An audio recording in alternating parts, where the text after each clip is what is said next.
I will end polling and we'll discuss later the results. And since it is 5 minutes after the official time of the webinar, and we have already 21 attendees, it's time to say hello and welcome again to the webinar, Gender Diversity at Work, Strategies to Foster Inclusion and Activate Men for Parity. Thank you very much for joining in. My name is Gergana Kutseva and I'm the Deputy Director of the Bulgarian Fund for Women and will be moderating the discussion today. I would like to extend my warm thanks to the guest speakers who enthusiastically accepted this webinar invitation. I'm very proud that we can offer you to engage in a conversation with a remarkable woman, a woman who was recently named one of the Financial Times 50 Future Leaders, who is among Diversity MBA Journal's top 100 executive leaders and among top 100 women of influence. Warm welcome to you, Shuchi Sharma. She is our keynote speaker today. She is a Vice President of Diversity and Inclusion at SAP. And she's driving the strategy that supports SAP's global goal to obtain 28% women in leadership positions in 2020 and 30% in 2022. In this role, Shuchi leads, designs, and implements the strategy to ensure inclusion is integrated into the fabric of how employees experience their career journey at SAP. She serves as a subject matter expert on gender-related issues and oversees SAP's gender intelligence programs, including SAP's Women's Professional Growth webinar series, Activating Men for Parity, and collaborates closely with the SAP Business Women's Network. She has over 17 years of experience advancing women within the technology and healthcare industry. And what I've learned is that in her spare time, she is also engaged with the same cause. She serves on the board of the Maryland Legislative Agenda for Women, works as a Start Smart Salary Negotiation Facilitator. This is an initiative of the American Association of University Women, which offers workshops specifically designed for college students about to enter the job market and is centered around combating the gender wage gap. And she also advocates for women and families through work with Moms Rising. Also, warm welcome to the Bulgarian team of SAP Labs Bulgaria, the team who is working on diversity and inclusion programs locally. These people are, please meet Nevena Taneva, who is an HR manager, Bulgarian Business Women's Network co-lead, and he/she facilitator. Then Monika Kovachka-Dimitrova, welcome. She is a Chief Project Expert, Employee Representative on Supervisory Board, Bulgaria Business Women's Network co-lead, Gender Awareness, and he/she Facilitator. And we have two men, Kiril Krantev, who is Senior Manager and Head of Technology and Innovation Cloud Operations Center, Sofia, and Activating Men for Parity Facilitator, and Dyanko Dyankov, Development Manager and he/she Facilitator. Welcome, thank you for being part of this webinar. And just before giving the floor to our guest speaker, a few reminders. The event will be recorded for further dissemination. Please keep yourself muted during the webinar. There will be 15-minute Q&A session at the end of the meeting. And if you have questions, please write them in the Q&A box. I will either invite you to unmute yourself or I will read it loudly. And let's start the conversation. Especially in these times with the COVID crisis, amidst great social upheaval and global pandemic, with the shifting of social and corporate norms, we have seen how important the voices and contribution of women at all levels of work, society, and government are. But one thing has become more clear than ever, that we need men to support the cause and stand with solidarity with women. According to a recent polling, 98% of women want men to help them address gender inequality issues, yet less than half of men indicated being ready to help. That's why the webinar will specifically focus on strategies that bring men into the conversation and help them to become champions of equality. Shuchi, now I would like to give the floor for you. Thank you very much again for agreeing to share your experience and open the curtain to the internal diversity and inclusion culture at SAP. First of all, I would like to ask you, would you share more about your personal journey to this top position in a male-dominated sector as a woman, and especially where your dedication to the topic of diversity and inclusion stems from? May I ask you to unmute yourself, please? Thank you. Thank you so much for that warm introduction, and hello everyone. It's such a pleasure to be here. I want to thank the Bulgarian Fund for Women and all of my colleagues on the call for making this happen today. It's a real pleasure to be here. And to answer your question about my professional journey, I started my career as a scientist, working as a chemist, and quickly realized I wanted to do something which would have broader impact.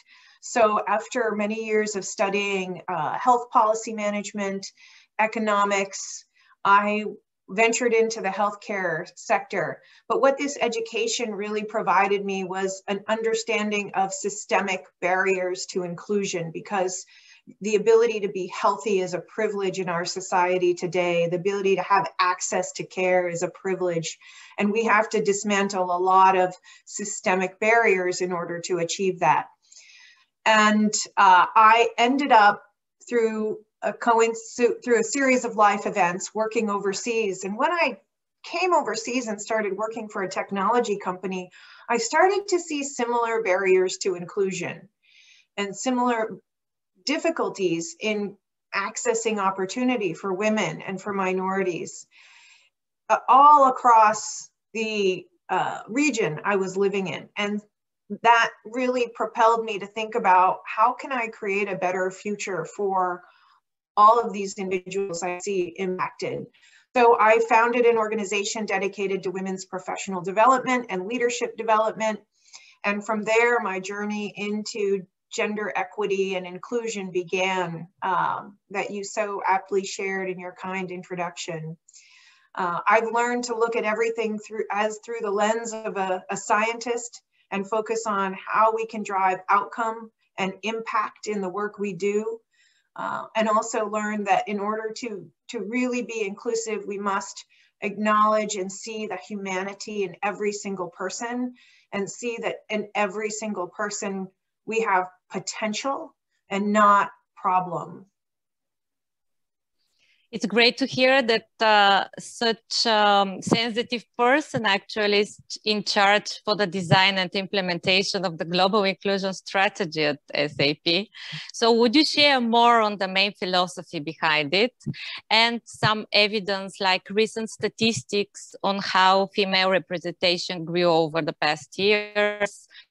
What are the targets and how actually you try to achieve these targets? Sure, I will. May I share my slides at this time? Yes, please. Excellent.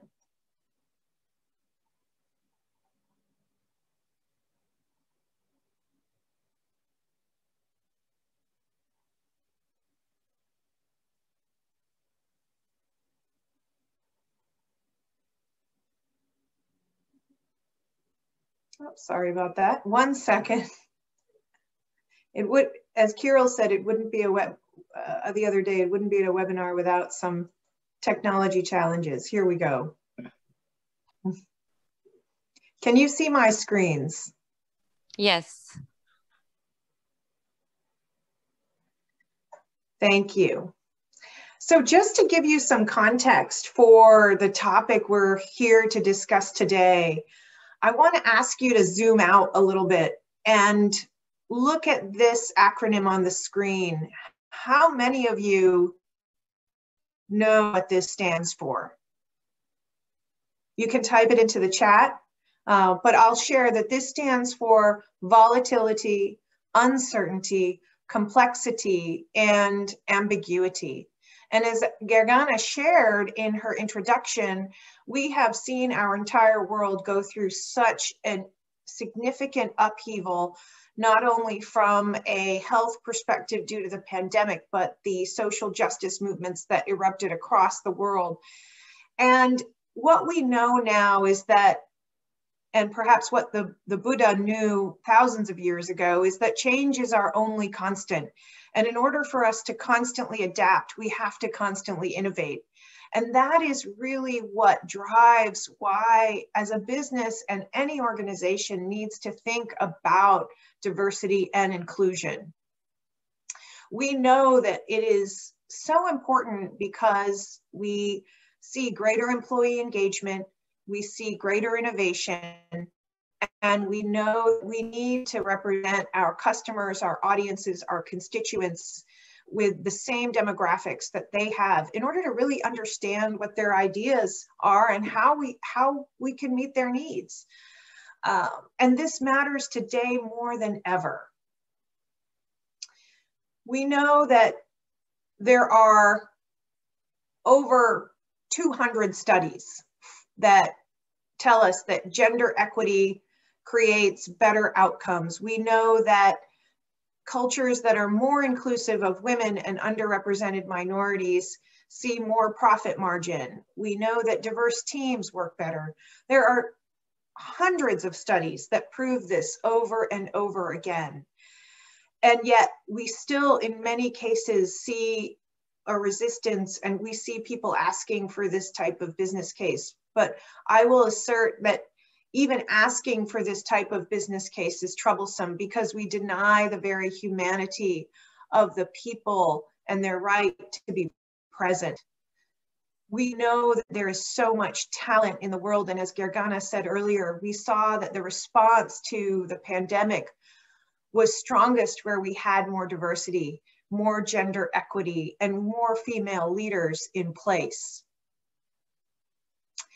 So inclusion as a topic really drives equity. And as we talk about the role of male leaders in driving this, it's really important to talk about what is the difference between equality and equity, and to have that definition understood by everyone at the beginning of the conversation.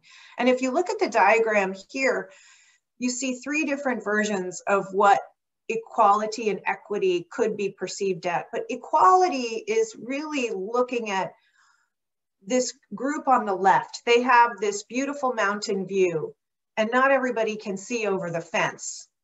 But if you give everybody the same boulder and treat them the same, well, some people still can't see the beautiful mountains because they need more help, because their circumstances that they can't change happen to require more assistance. If you treat people with equity, it means giving people the help that they need so that everybody can see the beautiful mountains.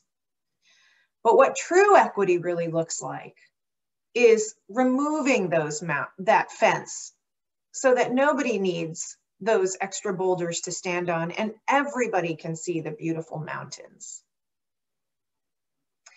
So at SAP, we asked all of our employees, what do they think about gender equality and gender equity? And 92% of the women and 87% of the men surveyed strongly agreed that gender equity is important for us as a company to remain competitive.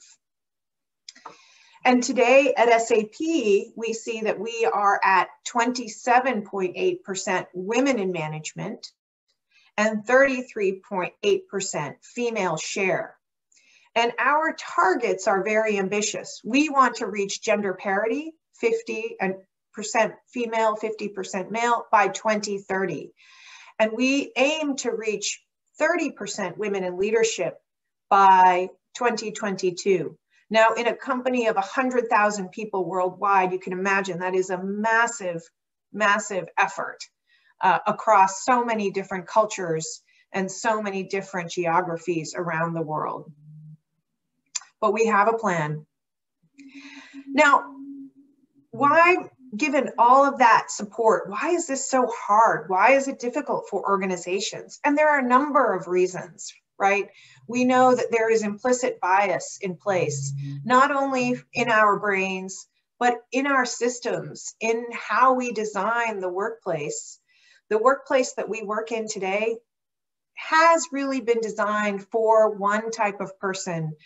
This type of person is not necessarily the primary caregiver and has the privilege of being part of a group that's dominated society for thousands of years. So you can imagine that when thinking about how we design processes, we need to start thinking about how to change them to be more inclusive of women and meet their needs to be able to thrive in the workplace. So at SAP, our approach to D&I is very simple. We look at 3 areas. We know we need to create an inclusive culture. We know that our career journey must be more inclusive of everyone. And we know the ecosystem around us has to be inclusive. And that means thinking about how everybody's needs. If we only think about one group, we still are leaving out a lot of talent that should be part of our ecosystem in order to bring diverse perspectives to the table. And when we really think of having an inclusive mindset, it's a shift where we start to think about the needs of everyone. Just in the same way we have closed captioning on our webinar today, we're taking the needs of individuals who may not be able to hear properly and ensuring that they also can participate. So it's not necessarily about one specific group. And when you shift that mindset, our leadership potential goes through the roof. So some of our strategies for inclusion, Gergana, are around all of the things you see here. We know that, but there is differing, we know that some of these practices have varying levels of success, but together they drive strategy for change. There's no real silver bullet. So we know that we need to ensure that we do all of these various initiatives and drive them holistically together to drive the change necessary to shape a different culture, different set of values, mindset, to ensure that we can bring all of our diverse perspectives to the table. One of the areas we focus on the most is to look at the career journey and to look at every step of the process and to understand where there might be institutional bias embedded in these processes, how we hire, how we develop our leaders, how we plan our succession. And in each step of the process, we need to look and say, okay, is this fair for everyone? Are we able to ensure that our criteria for promotion are transparent? Are we able to ensure that everybody has equal opportunity through this career journey? But ultimately, inclusion starts with oneself. We have to open our minds, be empathetic, and think about how we can influence our teams and how we can then drive change in our organization. Because I always love to say, you know, organizations don't change. people change. And they change by doing something different today than they did yesterday. So we have a program at SAP, which I know we're going to talk a lot more about, called Activating Men for Parity. And this is really what I believe is the first step on the journey to becoming an ally.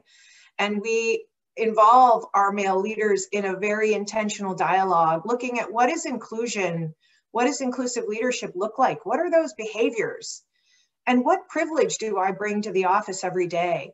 I was just speaking to a gentleman today who had been a part of this program with us, and he said to me, you know, Shuchi, my privilege comes with a lot of duty, and I have the opportunity to drive change, and I should take it because of the amount of privilege I come to the office with every day.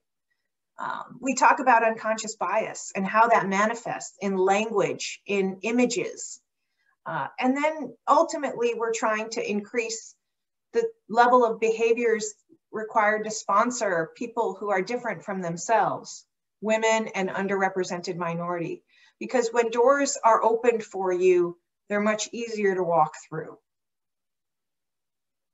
So ultimately, we believe the future of diversity and inclusion, the future of equity for women and underrepresented minorities has a global focus. We know we need to focus structurally, we need data, we need to invest, and we need all of our leaders to be on board. And we're not all responsible for this problem, but we are responsible for the solution. So I hope that's a good summary. Thank you. A long answer to your question. Yeah, it was, but it was very inspirational and quite amazing to see how many strategies you have and how they're embedded at every level and every operation, let's say, from recruitment to development of leaders and so on. And since I promoted the webinar that will talk about men and how we can invite men to become our allies, I would like to invite Kiril now to join the conversation and tell us a little bit more about the program itself and how it is generally held. And it will be very, of course, interesting for everyone to hear what change do you witness with your colleagues. Please, Kiril. Thanks, Gergana, and thanks to Shuchi also for helping me in setting up this in Bulgaria, together with Nevena, of course. Now, your first question was how the program, how we structured. We had, I would just administratively explain what we did. We had 4 different sessions, and we started with the senior management, the leadership team in Bulgaria. And as you can understand from the title of the program, it's a male-only program.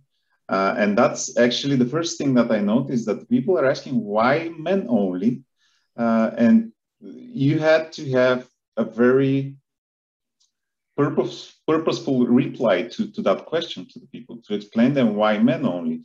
And I'm pretty sure I'm not the one to tell you that, as we have mostly women on this webinar, but if a woman had come to represent this program, you don't know what, you know, the other side will think. They might be really closing themselves and just say, yeah, you know, it's a feminist thing. And you go to the natural behavior that you have seen in our culture or even in other cultures, and if you have a male facilitator, it really changes the mindset. And especially if, in this case, me, find a way to be provocative a little bit, to provoke the discussions, the dialogues that we've had, you know, you would get more awareness, the first goal of this program, as Shuchi showed, before we get to the actions. So we had 4 different dialogues. Shuchi showed, you know, first we talked about inclusion. What is inclusion? How do we make inclusive leadership, inclusive meetings, even the interviews as well? How are they inclusive for all the people?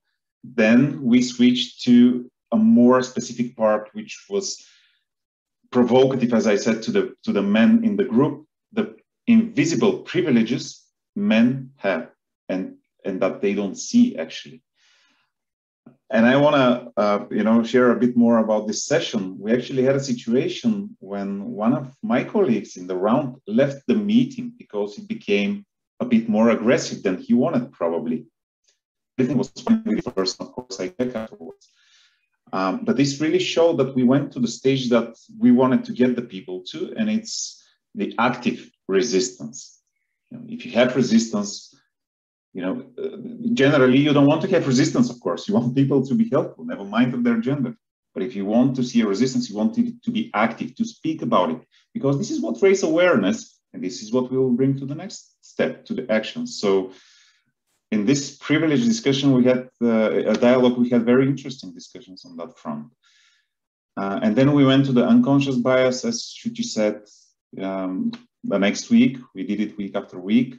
And then we ended up with mentoring versus sponsorship. And this was really important that the people are getting closer after the awareness dialogues, they're getting closer to the actions. This is what you can do, actually. What changes did I see, you asked me, Gergana? First of all, I saw that the people really became a lot more open to discuss that. Maybe it's because it was only a male round first. Maybe then they felt provoked. Some people in the discussion said to other people, look, you had the privilege to be in a good school. The other person might say, no, it's not a privilege. My parents fought for that. Yes, but if you think on a general perspective, your soul, let's call it that way, your soul decided to come into this body, into this family. You might have been in another country or in another family that the parents just don't think education is important, right? So you get the privilege, never mind if your parents fought for it or not. And these kind of discussions actually really opened up people to say, okay, there might be something here. I never thought about it. And as I said, again, I'm repeating myself, but the awareness part was really important before you go to the action. So the first change I saw is really the male leaders in our organization became a bit more open to and aware of the things that they haven't thought about. It's up to us to see the next changes. Me as a facilitator in the Bulgarian lab, we will continue with the other management teams because we are just at the beginning with the leadership team only. So I hope that at some point I'll be able to share more changes that I've seen. Great, thank you very much. But I know that Dyanko, who is also present here, actually have been part of the Activating Men for Parity program. So I would like to ask you to share your first-hand experience as a participant in it. Thank you, Gergana. Yes, indeed, I was included in the Activating Men for Parity as participant, the sessions which Kiril mentioned about. Really, for me, what was most interesting and different in these sessions was the liberating environment we had because we were all men, which somehow really gave us the freedom to speak more openly about the concerns or questions we have as men regarding gender parity and all the inclusion and diversity topics, but of course mostly with respect to gender, because indeed I think there is a lot of fears which are not brought to the table and usually discussed only among men. So there we had the stage to really raise these questions, and it was really interesting to see the range of opinions which existed, and the way that the whole conversation was going forward. Kiril already mentioned there were some really harsher words or like more aggressive statements, which for some of the people were unacceptable. So in a way, every one of us could measure how aware he is about gender parity, about his own maybe fears or stereotypes. So this was really precious experience from the program. Thank you. Thank you very much. We actually have a question from the public, and I don't know if we all understand right, but does men choose to attend these kinds of sessions, or these trainings are mandatory? Maybe I could ask this one.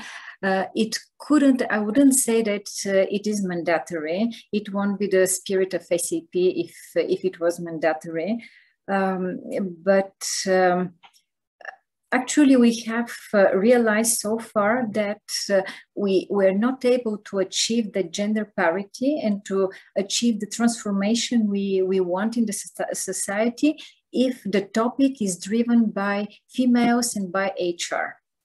And I'm very proud to have my male colleagues here, because our aim was to involve the business leaders, the men, in discussion around gender bias, in a discussion around how mentorship could help in fighting bias. So yeah, it can't be mandatory, but we need to seduce people, to let them know, especially the men, how important role they play in fighting the gender inequality and making the world a better place for everybody.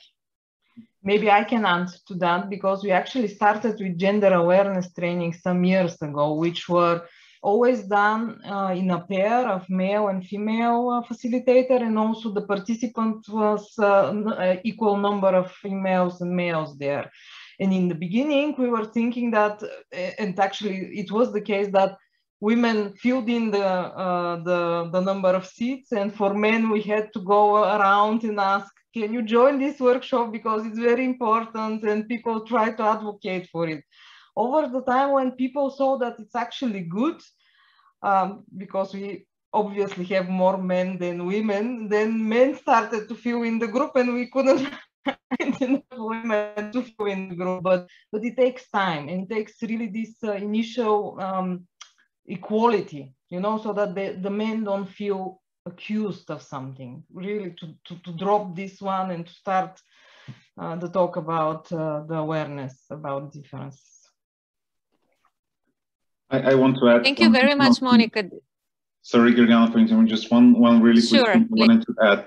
I'm pretty sure we have people, managers, leaders here in this group, and I will make an analogy with Ken Blanchard's book about situational leadership. And if you think about it, even outside of this book, we don't treat people the same way. So if you want to make someone go there, you need to explain what will be his or her gains to do that. So this purpose that you need to give to this person, for one, it might be business reasons. It might be the number of ideas you will get, the number of more diverse products you will get. For others, it might be human-centric thing. You know, this is only fair. So you have different triggers in different people, and for facilitators, for all the people involved in this, it's really important to have the correct communication strategy, so to say. Actually, I was about to ask both you and Dyanko about your personal motivation, why you as a man joined in, and what you actually gain both as individuals and as managers. Just okay, maybe I can briefly start here. I always like to share this experience I have with SAP. I have been with the company for more than 10 years, and I have really seen it grow in direction of diversity, especially locally in our office in Sofia.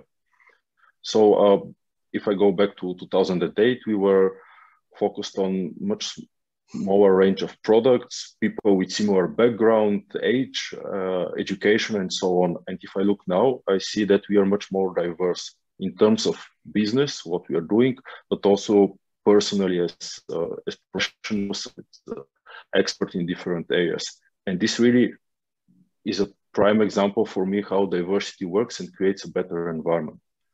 And especially about gender equality, the trigger for me was really the he for she workshop. Maybe we'll mention more about this later, but it was like opening for me the door about what benefits we have if we have gender equality in our workplace, but also in our society.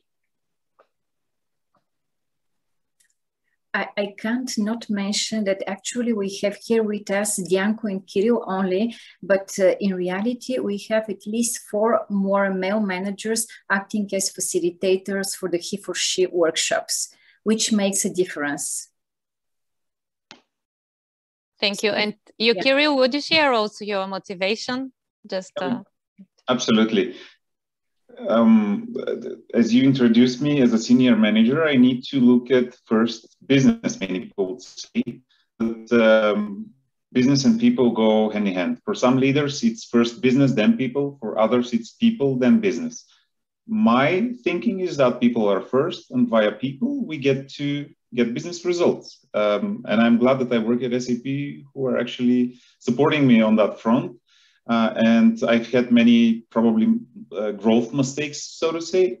But at the end of the day, we are human beings. And if you think about fairness, if you think about the things that Shuchi explained, you know, with the beautiful mountain, it's only fair that everyone has the opportunity.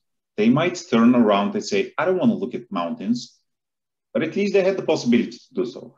So this is purely the purest thing I have in myself. Fairness, nothing more. Thank you. I also agree with this. And I would like to address Monika, since we already mentioned he for she program. This is another one which is also aiming at men and women as well. Monika, you're actually the first female team lead in Bulgaria, the first female manager, and the first female manager managing managers in SAP Labs Bulgaria. And I'm curious, actually, I also know that you are creator and facilitator of he for she and gender awareness local workshops. So is it your experience as a female leader that brought you there, or any other? And yes. Can you tell us, of course, a little bit more about the he for she program? Thank you. Thank you, Gergana, for the question. Yes, indeed. Actually, when I advanced in the career, in the beginning, I didn't notice that I'm the first female leader. And for a while, I was the only one there who was female. There were some occasions where I was explaining some technology concepts to colleagues, and I was with 17 men in the same room. If you didn't ask me, I would not notice that. You know, I didn't saw any problem. You know, these are just colleagues. We are discussing something. We are exchanging ideas. We are coming to a solution. Over the time, actually, I noticed that, okay, it's easy for me, but why it's not easy for the rest of the women? There must be something that is stopping them, and we need to do something about it. And in 2012, we started this Business Women Network locally, the local community. And we started with some trainings, and we started with the gender awareness training there.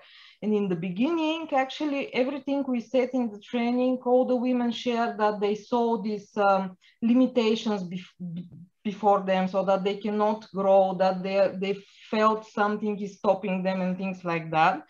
And what really was good for me, that over the years, when we went through the workshops and we trained more people to overcome some of the biases and to have better understanding what women needs and what men needs, actually in the latest workshops, they started to say, okay, we don't see any problem, you know, everything is fine, we are heard well in our teams, our ideas are welcome, so there's nothing special. And then we saw this he for she movement, and we said, maybe it's time to move to something different, you know, just a little bit change the focus as well, because he for she as well focuses on our society, how much the society is also affecting our thinking and what we can do when we grow up in our mindset that we can influence the society outside. And then Nevena came and said, can we do some workshop out of it? There were some materials on the site, which was really helpful, but it was again more only males. And I said, you know, we cannot go from equal to only males. And we already had the program for the leaders, for the male leaders. And we said, let's try again to make it equal and make the workshops by one man and one woman. And we designed it in this way so that we also include the same number of women and men. And we started the dialogue. And the first feedback from the colleagues was, we were waiting for these discussions. We were really waiting that something is going on so that we can share, we can learn from each other, and we can move from this position to the next one. And of course, they shared as well a lot on our society that in Bulgaria, we need to do much more. Let's see how and when. I see that this takes a lot of time since you started in 2012. 10 years later, Nevena, I would like also to include you in the conversation. And we had the opportunity to personally discuss while we were preparing this workshop, the amazing work that you and the whole team present here do at SAP. But we know, especially people from Bulgaria, that this work and the results are even more astounding in our local Bulgarian context, which we all know is very tough one to work in. I'm referring to the recent backlash against the term gender, the generally misunderstood concept of it, the backlash against minorities and vulnerable population and so on. So can you share what are the specific challenges to work on the topic in Bulgaria, transposing these global programs and policy to the Bulgarian context? And maybe you can share a few more initiatives that you are preparing and you're working on as an answer to these challenges. Thank you. Actually, this question has really many sides, many aspects. I would say that inclusion tends to have quite a subjective meaning for everybody. I think that everybody considers themselves inclusive. So we need to keep raising the awareness about gender bias first.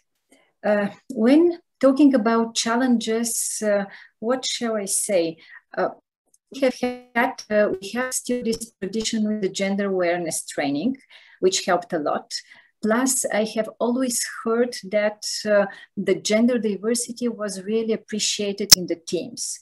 In my opinion, it was more the courage to put the topic on the table, because we all come, myself inclusive, from this society where this topic is quite ambiguous. So yeah, that will be my main comment here. And maybe some other initiatives you have mentioned in our previous conversation. Yes, we have something very fresh, and I would rather direct it to Shuchi, if possible, to comment the Inclusive Leadership Challenge, because it is a very fun, gamified, and very educational activity, engaging our leaders throughout the whole year.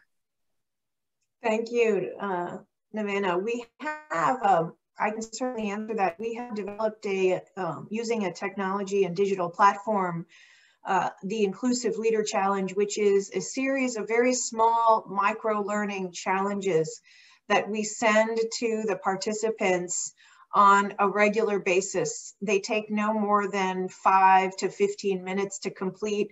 And for example, one might be how to extend professional generosity, which is really about sponsorship behaviors. And the participants will be asked to watch a short video, answer some questions, perhaps engage in some reflection, and then they get immediate rewards once they complete that. They're part of a community, so there's a social incentive. People can see what they've done, and then they get this badge or reward that says, hey, you've completed this. And they have this sense of accomplishment, but also in these smaller amounts, they're able to internalize the learning. A lot of it reinforces the concepts that we talk about during the AMP program, and we're now integrating this challenge into the dialogues that we're advancing through Activating Men for Parity. But we're seeing people really enjoy learning this way. And it's something that we're getting a lot of traction with in our organization, and we're very proud of the effort and the people who developed it. Thank you very much. I will use the opportunity to ask you one more question, and I'm afraid that this will be the last one because the time is already approaching. But I have very interesting questions. I don't know, we should make another webinar. But getting back, I was thinking, because we are all experiencing the COVID impact, and we can't ignore these questions. And I'm almost sure that all of the participants would also asking themselves, what have you learned from the COVID crisis within the company? And have you implemented any amendments to the strategies which we discussed, especially knowing that preliminary evidence of the impact of the COVID-19 pandemic suggests that women have been impacted more severely than men? Who would you like to answer that question, Gergana? I'm asking you, but if any others are ready to answer, please. I can answer at a high level, but then I will turn over to my colleagues. Globally, I think what we learned was really a reinforcement of our values, that we do need all of the diverse perspectives in our organization to get through a crisis like this. And we saw that happen in many examples of this throughout our organization. But we also understood even more how important it was to constantly listen to our employees. And through a number of various surveys and listening channels, we heard and we acted on ensuring that A, our employees were safe, but B, they also had flexibility and support they needed to continue working. So we just recently launched, or I would say solidified, a flex work policy that allows people to work more flexibly than they perhaps were able to do so in the past. And second, we also provided some emergency leave during the crisis to ensure that people had the flexibility they needed to take time off due to circumstances they may be experiencing regarding the pandemic.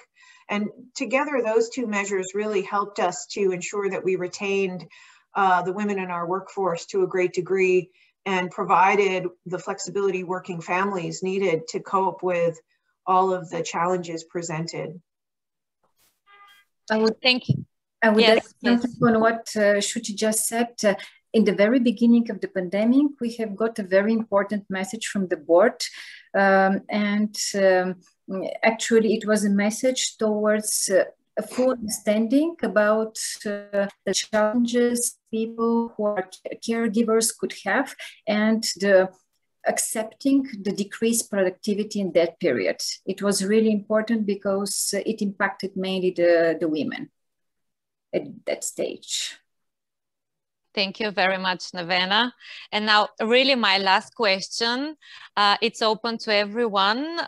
Feel free either to answer it or not, but I'm very curious, if you have to convince a company leader to foster working policies to accelerate gender equality in the workforce and leadership positions, what would be your top key benefits you would use to motivate them? And I'm asking this because not all companies in Bulgaria work on gender equality and diversity, and maybe they need this advice how to start within their companies. Maybe you, Nevena, Shuchi, Kiril, please. I would leave it to Kiril because I really like his way of thinking in the area of gender parity, and if needed, we'll add on that. Thank you, Nevena. Thank you, Gergana, for the question. Well, first and foremost, business leaders want to have success, and it's obvious that you have success when you're able to adapt to change, when you're able to innovate, when you are able to have diversified ideas of the products that you have. And just a small look at the differences that our brains have as men and women in this case, and let's not talk about all the other differences that we have from cultural perspective. the more diverse the team is, the more ideas you will have, the more diversified ideas you will have, the more solutions, different solutions you will have in the big issues you might be having along your business way. So that would be the first thing. Of course, I don't have the numbers now in front of me, because that's what you need as well for such leaders, to show numbers. But this would be, as part of the preparation maybe. And of course, I would never leave what I said already. At the end of the day, at the beginning of our life, we are born as human beings, and we cannot go away from that. We cannot be robots and automate everything. We are human beings. We have emotions. We have, that's biologically how we are set, and our brains send signals to us to show us and to tell us we are human beings. We cannot succeed in the life together or even individually if we don't understand we are different, and we need to support each other as human beings. That would be my way of approaching. I wouldn't add anything to what Kiril said, except that, think about the broader context of, if you look for a great analogy, it is the most diverse ecosystems which thrive. And usually a mono system doesn't last very long. You need diversity in your ecosystem in order to thrive, grow, flourish. And that experience from the world around us, I think, rings true for organizations as well. Built to connect, we're built to collaborate, and we simply do better when we have more diversity among us. Thank you very much. This was an answer from a scientist, but also, of course, of a great human being, both of you. So thank you very much for your honest answers and this inspiring conversation. I'm afraid that we don't have time for questions. Please, if someone has really burning question, to type it in the Q&A box. There is already one. If SAP has a target of 50-50 gender balance in 2030, how are you going to reach to females that you're hiring? Are you going to proactively look for them, and how? I guess this comes from HR. Maybe you, Nevena, can answer this question. Yeah. This question actually has a global and local perspective. The local perspective is that we'll be struggling for sure with that, because still the quotas for admission in the universities in tech specialties are in favor of the men. It is something we have identified, and we have the commitment of our MD to work in that direction, because it is not aligned with the reality, in my opinion. On a global level, Shuchi, maybe to you to summarize it, we have a number of initiatives, but still. Thank you, Nevena. And on a global perspective, we're looking at, one, sourcing our candidates very differently. If you think about who the best developers are, most often you are going to see that these are people who are musicians, artists. They come from all different disciplines, and to learn technology with a different perspective makes you more creative. So we believe that we can source talent from a number of different places and give people the skills they need to be successful in our workplace. And second, we have to change our processes. We have to change how we hire to make it more fair, more transparent, and ensure that we can remove bias in the process. And by combining those two efforts, we believe that we can change the representation at SAP among our employee base to meet these goals. And when it comes to women in management, it is also about empowering women to identify themselves with leadership roles, which is something we need to work on. And if I put my CSR hat, I need to tell you that we are also looking at our young generation, even with kids, because women first have to stop dropping from the university. Yeah? I mean, they need to be able to finish and graduate. And we need enough women in the science and technology area so that we stimulate them from kids to keep this curiosity when they have it on the age of 10 and just grow to the educational system so that we have them. So we are investing in this direction as well for the long run. Really very long smart. Run. Yes, thank you. And we have only 1 minute to share the results of the poll and to tell you the correct answers. As you can see on your screens, on the first question, whether gender equality is one of the most serious violations of human rights nowadays, everyone except for one answered that right, this is true, and the correct answer is true.